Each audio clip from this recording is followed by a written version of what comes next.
Assalamualaikum warahmatullahi wabarakatuh. Di sini saya Yuni Nur Maulida, NIM T 2019-11-15. Di sini saya akan menjelaskan tentang bab fikih, yaitu fikih berasal dari bahasa Arab, yaitu faqiha yafqahu fikhan, yang berarti mengerti atau memahami. Secara definisi, fikih ini berarti ilmu tentang hukum-hukum syar'i yang bersifat amaliyah. Fikih diibaratkan dengan ilmu karena fikih itu semacam ilmu pengetahuan. Fikih mengacu pada ilmu yang membahas persoalan-persoalan hukum Islam yang praktis. Hakikat fikih dapat dipahami dari 4 sudut pandang. Yang pertama, fikih merupakan ilmu tentang syara'. Yang kedua, fikih mengkaji hal-hal yang bersifat amaliyah fur'iyah. Yang ketiga, pengetahuan tentang hukum syara' yang didasarkan pada dalil tafsili, yaitu Al-Quran dan As-Sunnah. Yang keempat, fikih digali dan ditentukan melalui penalaran dan istidlal. Selanjutnya, bab toharoh. Toharoh atau bersuci adalah bersih dari hadas dan najis, serta suci badan, pakaian, dan tempat. Dalam firman Allah surat Al-Baqarah ayat 222 yang artinya sesungguhnya Allah menyukai orang-orang yang taubat dan menyukai orang-orang yang mensucikan diri. Nah, macam-macam taharah itu ada 2 bagian. Yang pertama, suci dari hadas kecil dan hadas besar. Yang kedua, suci dari najis ialah membersihkan badan pakaian dan tempat dengan menghilangkan najis dengan air. Bila tidak ada air, boleh dengan benda-benda kesat seperti batu, kayu, dan lain-lain.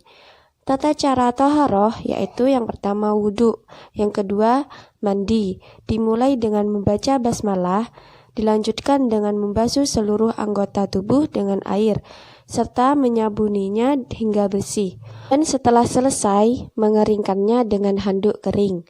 Yang ketiga istinja, setelah buang air besar atau kecil, dibersihkan dengan air atau tisu atau batu yang kering. Selanjutnya bab sholat. Menurut bahasa dapat digunakan untuk beberapa arti, diantaranya doa dan rahmah.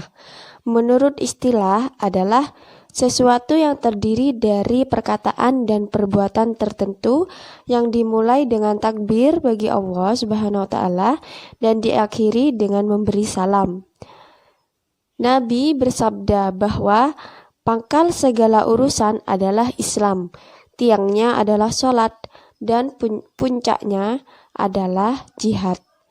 Sholat adalah amalan hamba yang pertama-tama dihisab dan merupakan kunci untuk diterima atau ditolaknya amalan-amalan lainnya. Sebelum menunaikan sholat, terlebih dahulu untuk memenuhi syarat. Yang pertama, suci dari hadas besar dan kecil. Yang kedua, suci badan, pakaian, dan tempat dari najis. Yang ketiga, menutup aurat. Yang keempat, mengetahui masuknya waktu sholat. Yang kelima, menghadap kiblat dan hukumnya wajib. Hal-hal yang membatalkan sholat itu ada 5. Yang pertama, berbicara dengan sengaja, makan dan minum dengan sengaja, bergerak terlalu banyak dengan sengaja, sengaja meninggalkan rukun atau syarat sholat tanpa uzur. Yang terakhir, tertawa. Selanjutnya bab puasa. Menurut bahasa yaitu menahan diri dari segala sesuatu yang membatalkan puasa, yang dimulai dari terbit fajar sampai terbenamnya matahari dengan disertai niat.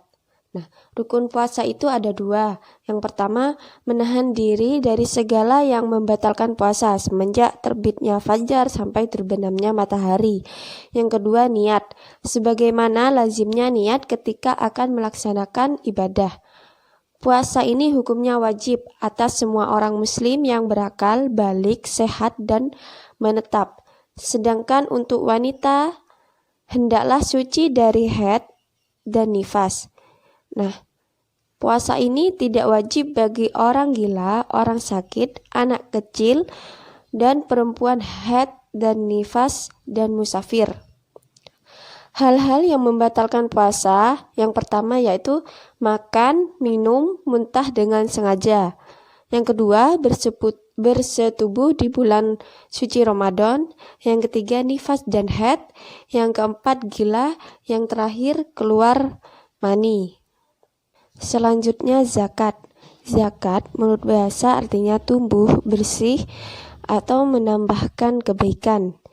Menurut istilah yaitu mengeluarkan sebagian dari harta benda atas perintah Allah sebagai sedekah.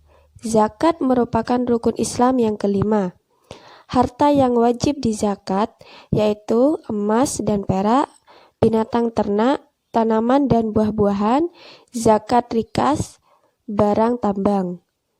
Orang yang berhak menerima zakat yaitu yang pertama fakir, yang kedua miskin, yang ketiga amil, yang keempat mu'alaf, yang kelima hamba sahaya, yang keenam gorim, yang ketujuh sabilillah, yang terakhir ibnu sabil.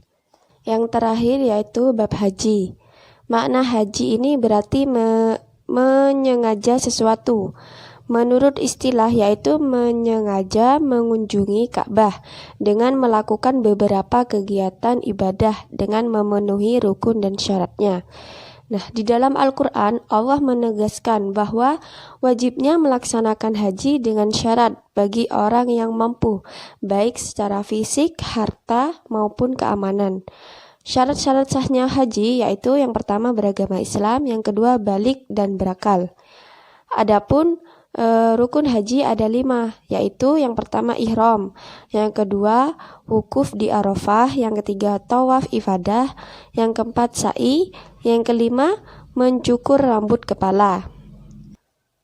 Larangan ketika ihram, yang pertama berpakaian yang dijahit untuk laki-laki, yang kedua memakai tutup kepala untuk laki-laki, yang ketiga memakai tutup muka untuk laki-laki, yang keempat meminyai rambut, yang kelima mencukur rambut, yang keenam memotong kuku, yang ketujuh memakai harum-haruman, yang kedelapan berburu hewan, yang kesembilan melangsungkan akad nikah, dan yang terakhir bersenggama. Itu saja penjelasan dari saya, kurang lebihnya mohon maaf.